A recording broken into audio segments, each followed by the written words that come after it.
좋은 날입니다. 성령님의 인도하심이 여러분과 늘 함께 계시기 바랍니다. 저는 오늘 걸음을 인도하시는 분이란 제목으로 여러분과 함께 은혜를 나누고자 합니다. 본문 말씀은 사도행전 16장 6절로 10절입니다. 밤에 환상이 바울에게 보이니 마게도냐 사람 하나가 서서 그에게 청하여 가로되 마게도냐로 건너와서 우리를 도우라 하거늘 바울이 이 환상을 본 후에 우리가 곧 마게도냐로 떠나기를 힘쓰니 이는 하나님이 저 사람들에게 복음을 전하라고 우리를 부르신 줄을 인정함이라. 하나님은 어떤 분이십니까? 구말리 장천에 계시면서 인간의 선악을 심판하시고 상범만을 내리시는 분이실까요? 하나님 우리 삶 속에도 성령으로 친히 들어와 계셔서 하나님이 원하시는 방향으로 우리의 발걸음을 인도하시는 분이십니다. 성경 잠언 16장 9절에 사람이 마음으로 자기의 길을 계획할지라도 그 걸음을 인도하시는 자는 야훼신이라고 말씀하셨습니다. 이러므로 우리가 아무리 철저하게 계획을 세운다 해도 하나님의 뜻이 아니면 하나님께서 전혀 딴 방향으로 끌어가시는 것입니다. 그래서 우리 그리스도인들은 언제나 하나님의 뜻을 분별하며 나가야 합니다. 자기 마음대로 계획하고 믿습니다 하며 나가봐야 넘어지고 실패할 수밖에 없습니다. 그러면 우리가 하나님의 뜻대로 인도하심을 받으려면 어떻게 해야 할까요? 먼저 인간의 성급한 마음을 버려야 합니다. 바울은 아시아에 가서 복음을 전하고자 했으나 성령께서 이를 막으셨습니다. 그래서 다시 브루기아와 갈라디아를 거쳐 무시아에 이른 뒤에 비두니아로 가고자 했었으나 이도 역시 성령께서 막으셨습니다.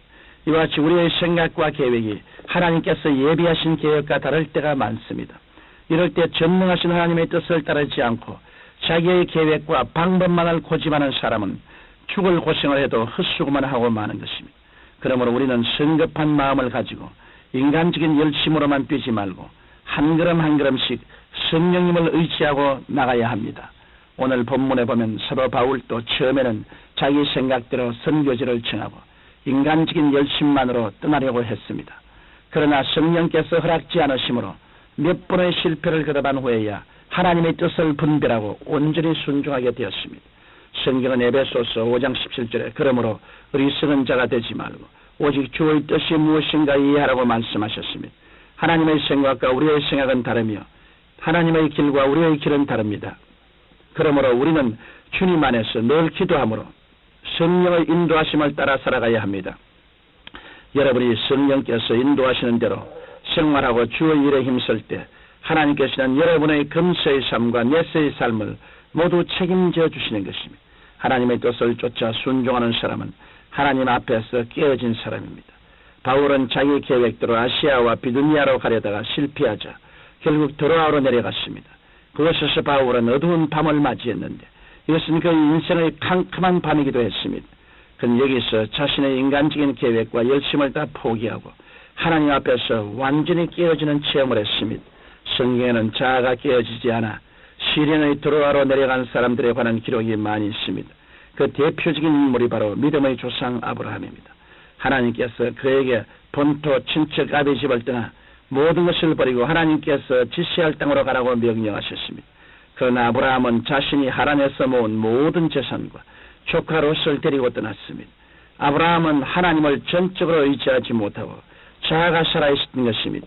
그러자 그는 가나안 땅에 이르러 심한 기근을 만나 애굽으로 내려가게 되었습니다. 그리고 거기서 부인을 바로에게 뺏기는 인생의 밤을 지나면서 깨어져야 했던 것입니다. 이스라엘 민족을 지도했던 모세도 마찬가지였습니다.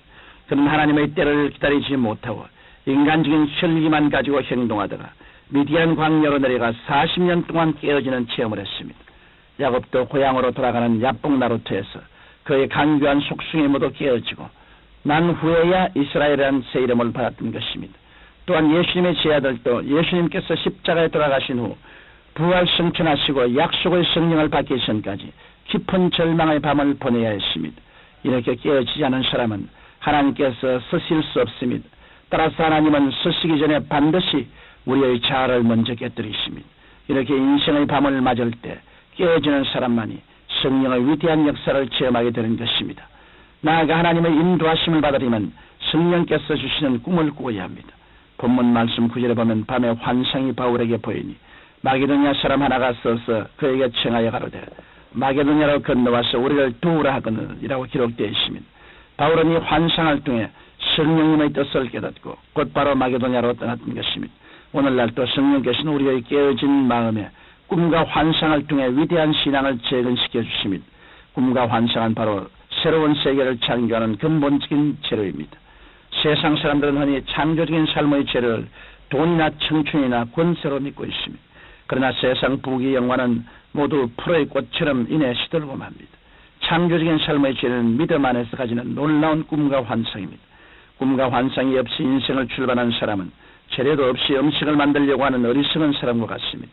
그래서 성경은 꿈이 없는 백성은 망한다고 말씀하신 것입니다. 그러나 그 꿈은 하나님의 영광을 위한 것이야지 나의 욕심만을 위한 것이어서는 안 됩니다. 바울이 보았던 환상도 성령께서 선교를 위해 보여주신 것이었지 그가 자랑하고 교만하라고 보여주신 것이 아니었습니다.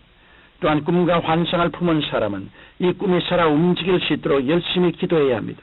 그리고 구체적인 계획을 세워 담대히 실천해야 됩니다. 바울도 환상을 본 후에 마게도냐로 떠나기를 힘썼다고 했습니다. 바울이 환상을 보고 구체적으로 선교 계획을 세워 담대한 믿음으로 경전을 하자 하나님께서 그와 함께 하셨습니다. 그래서 바울과 실라가 마게도냐의 빌립보에서 전도할 때 자주장사 루디아가 회개함으로 그 집을 중심으로 교회가 세워졌고 점치는 여종에게 붙던 귀신이 쫓겨나갔습니다. 그리고 바울과 실라의 찬송 소리에 갇혔던 지하 감옥 문이 일제히 열리고 착고가 풀리는 이적들이 나타났습니다. 그래야 온 빌립보 성내가 그리스도의 복음으로 진동했습니다. 여러분은 지금 십자가 밑에서 주님을 향한 찬란한 꿈과 환상을 가지고 계십니까? 그렇다면 쉬지 말고 기도하십시오. 구체적으로 하루하루 삶 속에서 작은 일부터 실천해 나가십시오. 하나님께서 여러분의 걸음을 인도해 주심으로 그 꿈을 반드시 아름답게 성취될 것입니다. 사랑하는 청취자 여러분, 하나님께서는 우리를 위해 금세와 내세의 모든 복을 예비해 두셨습니다. 이러므로 우리는 온전히 깨어져서 오직 하나님의 뜻을 쫓아 성령님만 의지하고 나아가야 합니다. 하나님의 영광을 위해 성령 안에서 찬란한 꿈을 가지고 기도하십시오. 성령께서 여러분의 발걸음을 날마다 인도해 주시고 하나님의 영광을 위해 필요한 모든 것을 넘치게 채워주실 것입니다. 걸어와신 아버지 하나님, 우리의 마음속에 확실한 꿈과 환상을 가지고 거기에 심취하며 꿈과 환상에 잡혀서 열심으로 목표를 향해 뛰는 우리들이 되게 도와주시옵소서. 우리 마음속에 간직한 꿈과 환상이 다 이루어지게 하옵소서.